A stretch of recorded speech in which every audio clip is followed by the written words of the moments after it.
On November 24th, 1971, a man boarded a plane under a name that didn't exist. He told a flight attendant he had a bomb. He demanded $200,000 and 4 parachutes. And when the plane took off again into a freezing pitch-black sky over the Pacific Northwest, he opened the rear door and stepped out into the night. He was never seen again. No body, no parachute, almost no trace. For over 50 years, the FBI, forensic experts, and amateur investigators have chased a single ghost through the mountains of Washington state. They've followed money, they've followed rumors, they've followed men who confessed on their deathbeds, and to this day, nobody knows who D.B. Cooper really was. This is the strangest unsolved crime in American aviation history. The story begins at Portland International Airport on the day before Thanksgiving, one of the busiest travel days of the year. A man in his mid-40s walked up to the Northwest Orient Airlines counter. He wore a dark suit, a white shirt, a black tie, and sunglasses. He paid cash for a one-way ticket to Seattle. On the manifest, he wrote a name, Dan Cooper. That name would later be misreported by a journalist as d.b.cooper, and the mistake stuck. To this day, that's the name the world remembers, even though it was never his. He boarded Northwest Orient Flight 305, a short 30-minute hop scheduled to fly north to Seattle. He took a seat near the back of the plane, ordered a bourbon and soda, and lit a cigarette. Passengers who saw him later described him as calm, unremarkable, the kind of man you'd forget within minutes of looking away. He was anything but forgettable. Shortly after takeoff, Cooper passed a note to a flight attendant named Florence Schaffner. She assumed it was a phone number, a passenger flirting maybe.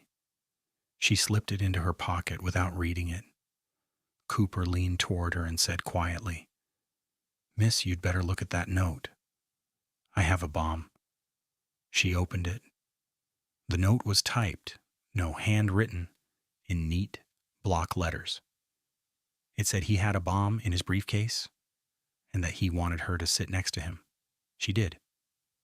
And when she asked to see the bomb, Cooper opened his briefcase just enough to show her a tangle of wires and red cylinders. Whether it was a real device or a convincing fake, no one would ever find out for certain. But it was enough. She believed him completely. Cooper's demands were simple and oddly specific. $200,000 in used $20 bills, 4 parachutes, 2 primary, 2 reserve, and a fuel truck waiting at the gate in Seattle, ready to refuel the plane the moment it landed. The pilot radioed ahead to Seattle-Tacoma Airport. Northwest Orient's president personally authorized the payout. The airline decided almost immediately that no amount of money was worth risking the lives of the passengers on board. While the money and parachutes were being gathered, the plane circled Puget Sound for nearly 2 hours, burning time as authorities scrambled. FBI agents rushed to source parachutes from a local skydiving school. Bank tellers photographed every single one of the $10,020 bills, recording the serial numbers, a decision that would matter enormously decades later. At 5:39 p.m., the plane finally landed in Seattle. Cooper allowed all 36 passengers and 2 flight attendants to leave. He kept the cockpit crew, the pilot, co-pilot, flight engineer, and 1 flight attendant, on board. The money and parachutes were delivered. Cooper counted the cash himself. Then he gave his final set of instructions. Fly to Mexico City at a low altitude with the landing gear down, flaps partially extended, and the cabin unpressurized. It was an unusual, punishing way to fly a Boeing 727, and it was exactly what Cooper needed. At 7:40 p.m., somewhere over the dense, forested wilderness of southwestern Washington, the crew, locked in the cockpit per Cooper's orders, felt a sudden pressure change in the cabin. A warning light blinked on, indicating the aft staircase, built into the tail of the plane, had been opened mid-flight. They called back to Cooper. There was no answer. When the plane finally landed in Reno, Nevada, the aft door was open. The stairs were down. And Cooper, along with 2 of the 4 parachutes and the money, was gone. He had jumped from a commercial airliner at night in the freezing rain, wearing a business suit and loafers, into some of the most unforgiving terrain in the country. Nobody on board saw him go. What followed was one of the largest manhunts in FBI history. Hundreds of soldiers, National Guard troops, and local volunteers combed the forests of southwestern Washington on foot. Helicopters swept the tree line. Divers searched nearby lakes and rivers. They found nothing. No parachute, no suit, no briefcase, no body. The area Cooper jumped into was, and still is, a brutal combination of dense old-growth forest, steep ravines, and freezing late autumn weather. Investigators began to quietly suspect that Cooper hadn't survived the jump at all, that the wilderness itself had simply swallowed him. But without a body, the FBI couldn't close the case. And so for decades, it stayed open, one of the only unsolved hijackings in American history. For 9 years, there was nothing. No leads, no sightings, no trace of the ransom money circulating anywhere in the economy, which was strange in itself, since $20 bills get spent constantly. Then, in February of 1980, an 8-year-old boy named Brian Ingram was digging in the sand along the Columbia River at a spot called Tina Bar, north of Portland. He uncovered 3 decaying bundles of cash, still held together by rubber bands, buried just a few inches below the surface. The FBI matched the serial numbers instantly. It was Cooper's money. $5,800 of it, a small fraction of the original $200,000. The discovery reignited the investigation, but it also deepened the mystery.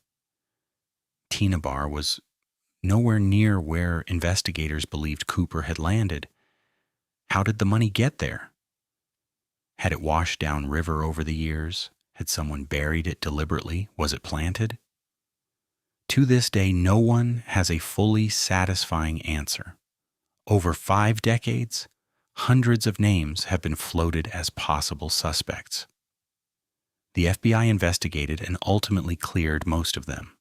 A few are still debated by amateur researchers today.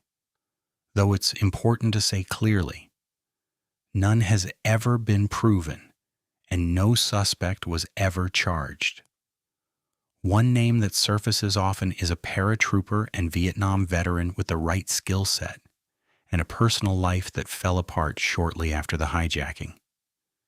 Investigators looked closely at him, but physical evidence never lined up. Another theory centers on a former airline employee with detailed knowledge of the exact aircraft used in the hijacking who reportedly said things to friends before his death that some interpreted as a confession. The FBI investigated but couldn't confirm it. A third theory, championed by relatives of one man years after his death, claims he all but admitted to being Cooper in private family conversations, though the FBI has stated the physical evidence doesn't support it. None of these theories has ever produced a parachute, a body, or a confirmed match to the money. That's the frustrating core of this case. There is no shortage of suspects. There is a complete absence of proof. Part of what makes this case so uniquely unsolvable comes down to timing and technology. In 1971, there were no security cameras at airport gates, no metal detectors screening every passenger, no requirement to show identification to buy a plane ticket with cash. Cooper exploited a system that by today's standards barely existed. He could vanish into a crowd, board a plane under a fake name, and walk away from an active manhunt simply because the tools to trace him hadn't been invented yet. In fact, this single hijacking is widely credited with changing air travel forever. It directly led to mandatory security screening and metal detectors at every airport gate in the United States, a policy still known informally in aviation circles as the Cooper vane, named after a mechanical latch installed on all Boeing 727s afterward, specifically to prevent the rear stairs from being opened mid-flight. In a strange way, D.B. Cooper's one act changed how every person on Earth boards a plane, to this very day. In July of 2016, the FBI formally announced it was closing the active investigation into the case, redirecting resources toward ongoing threats. They emphasized that the case remains technically unsolved, simply no longer actively pursued. Every few years, a new claim surfaces: a deathbed confession, a rusted parachute buckle found by a hiker, a blurry old photograph. None has ever definitively closed the loop. Which means, as of today, D.B. Cooper is still, officially, a free man. Or he's been dead in an unmarked patch of forest for over 50 years. Nobody knows which. Whoever he was, he did something almost no one else in history has managed. He committed a serious federal crime, disappeared completely, and was simply never found. Somewhere in the dense woods of southwestern Washington, there may still be a rotted parachute, a rusted briefcase, or a set of bones no one has ever stumbled across. Or maybe there's nothing there at all, because maybe against every possible odd, he actually made it out alive. We'll probably never know.